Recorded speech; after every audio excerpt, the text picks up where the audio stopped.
Hello guys! Hello Air Signs! Hello Gemini, Libra and Aquarius!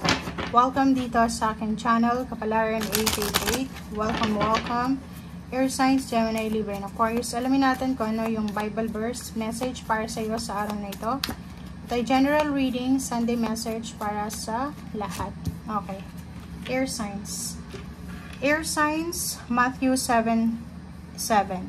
Knock and it shall be open to you. So, kailangan mo daw na kumatok. Okay? So, kailangan mong kumatok. Kung may gusto kang, may kailangan ka, kailangan mong kumatok. If may kailangan kang tulong, humingi ka ng tulong. Parang ito yung verse na sinasabi na kung kakatok ka, may magbubukas sa'yo. Pero kung magsasuffer ka lang in silence, na hindi ka hihingi ng tulong, walang lalapit sa'yo. Parang gano'n. Okay. Air Signs, Gemini, Libra, and Aquarius.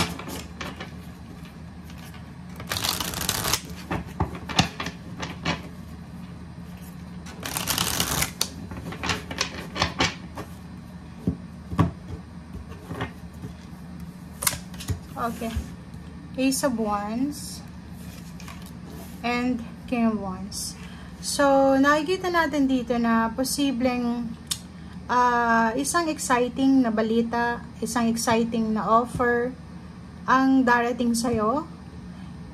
Like, nakikita mo yung sarili mo ngayon na excited ka para sa kung ano man ay offer sa'yo ng universe.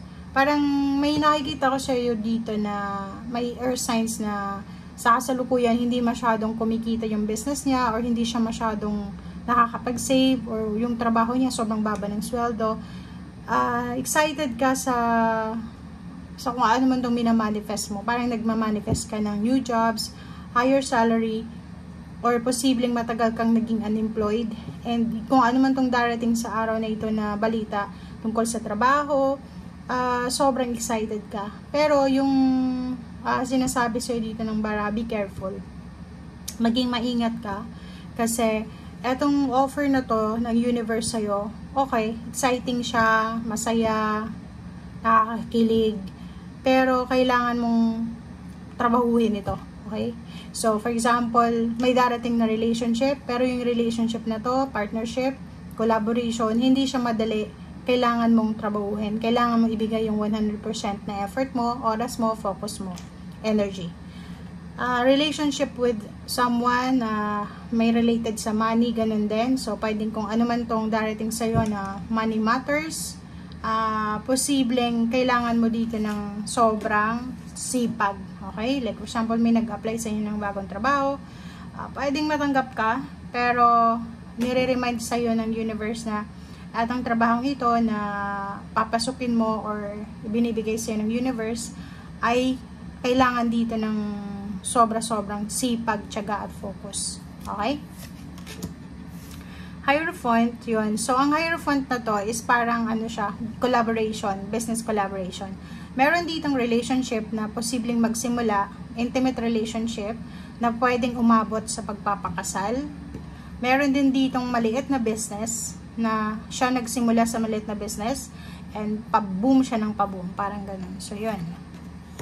Yung iba din sa inyo dito, if ever interesado talaga kayo na magnegosyo, magkaroon ng relationship, yung iba gusto makipagrelasyon sa ibang lahi. So, mag-research ka kasi yung Knight of Swords dito is information siya. Make sure na tama yung impormasyon mo. Make sure na etong gusto mong gawin ay masaya ka or hindi ka napipilitan. Okay, 7 of Wands. May kailangan kang proteksyonan. Comment down below if you resonated. Sino ba ito? Nakikita natin na may iba din sa inyo dito na relationship matters, intimate relationship. Nakafocus yung iba sa proteksyon. Pwedeng yung iba gustong maayos yung pamilya nila. Yung iba parang may mga air signs, Gemini, Libra, and Aquarius na gustong magtrabaho sa malayong lugar kasi gusto niyang bigyan ng magandang buhay ang kanyang pamilya or kung sino man ito sa buhay niya. Okay, 2 of Wands and then Knight of Cups. So, nakikita natin dito sa relationship, kung single ka, may manliligaw ka or may nililigawan ka, posibleng 2 tao or 3, 4, or ilang individual ito na pinagpipilian mo kung sino ba sa kanila talaga ang bagay sa'yo or nararapat para sa'yo. Okay? So, nasa 2 of Wands ka, ibig sabihin may choice ka. So, yung iba sa inyo sobrang magiging masaya, sobrang grateful sila kasi dumating na yung time na makakapili na talaga sila kung alin yung gusto nila. Relationship talaga. Okay? Yung iba naman sa inyo dito, in a relationship, may asawa, may live-in partner, pero pagod na sila. Diba? Pwedeng pagod na sa paghihintay kung kailan magbabago yung karelasyon, pagod na sa paghihintay kung kailan siya magkakaroon ng karelasyon. Yung iba din sa inyo dito, pagod na sa pag-iintindi sa kanilang karelasyon, pagod na sa paghihintay kung kailan sila mabubuntis or kailan sila magkakaroon ng anak or diba? Impress. So, nakikita ko sir dito, nasa energy mo to. So, comment down below if you're resonated air signs. May iba sa inyo dito na pagod na. Like yung may mga iniindang sakit siguro, pagod na sila.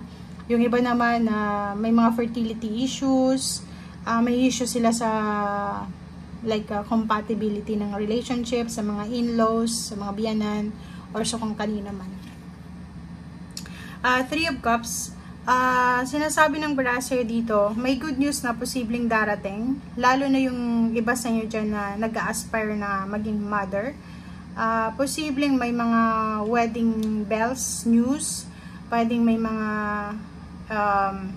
yun na nga, may mga bagong relationship na magsisimula, may news of celebration, may bibinyagan, siguro sa araw na ito may balita ka na makukuha na yung kakilala mo, siguro may edad na pero nabuntis pa, parang ganun. So, lalo yung mga may problema sa fertility, parang medyo mabuboost yung confidence mo dito sa balitang ito. Medyo magse-celebrate ka kasi siguro kung matagal ka nang gustong mabuntis tapos hindi ka mabuntis-buntis and then nabalitaan mo yung kakilala mo matanda na pero nabuntis pa, so medyo magkakaroon ka ng konting pag-asa.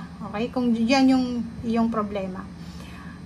Sa relationship naman, sinasabi na kung nasa long distance relationship ka, like ibang lahi yung karelasyon mo, pagod ka na sa paghihintay kung kailan kayo mag-meet up or kung kailan ka pakakasalan.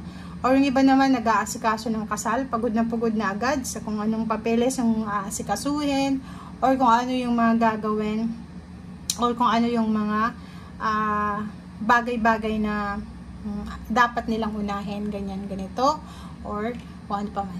Okay, so thank you for watching guys. See you again tomorrow. Bye!